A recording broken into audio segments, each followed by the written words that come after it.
Have Middlesbrough Football Club just inadvertently announced the future of Michael Carrick at Middlesbrough? I think they have. So Boro have announced to be fair, a pretty exciting pre-season friendly, I'm not going to lie. At the end of July, Boro head to Ibrox to face Rangers, and we've got 8,000 tickets, which I think is absolutely fantastic. So firstly, this is an awesome pre-season friendly. You know, I'm a big fan of Rangers, I've loved them since I was a kid. And to go to Ibrox is a ground I never thought I'd go to as a Boro fan, so that's really cool, and credit to the club for giving us a different pre-season friendly this time that's not always Hartlepool, York or Bishop Auckland. However, they have used this very good, positive feel article that has, of course, raised a little bit of positivity, a little bit of excitement amongst weeks of just, doom and gloom, to basically drop in something pretty darn clever. And that is that they didn't start the article with anything other than the two words, Michael Carrick.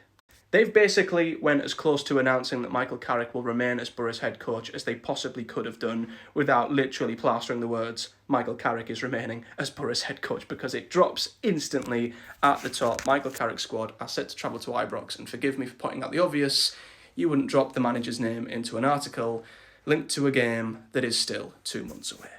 So it seems like he is staying. And listen, I was never expecting the club to drop a statement announcing that he's still going to be here, because they don't want to make a big deal of it. They want it to just be normal service as resumed. What's the point of announcing something or something that hasn't changed? So I get why they weren't going to ever drop an official announcement to confirm his position, but this is probably as close as they could have done so. Plus, we also haven't had anything via the press, which we normally do, and we did after the Watford game earlier in the year when we all thought his time was over then. So they've not come out and leaked any information to the journals. They've basically just linked him to a pre-season friendly that's on the eve of the season, which you'd have to think confirms that he's not going anywhere. Now, of course, I've given my thoughts on this many, many times. I am open to a new manager.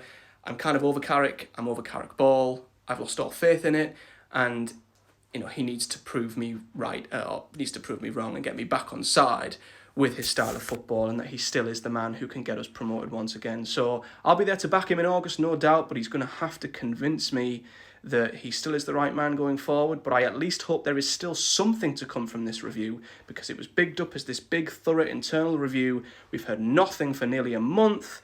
So if we're going to keep Michael Carrick, I at least hope that there's some changes coming in the coming weeks, linked to his backroom staff, how he works with recruitment, or something on the medical side to prevent these injuries. So fingers crossed there's still something to come from this review, and that's not the last we hear of Boro's setup going into next season.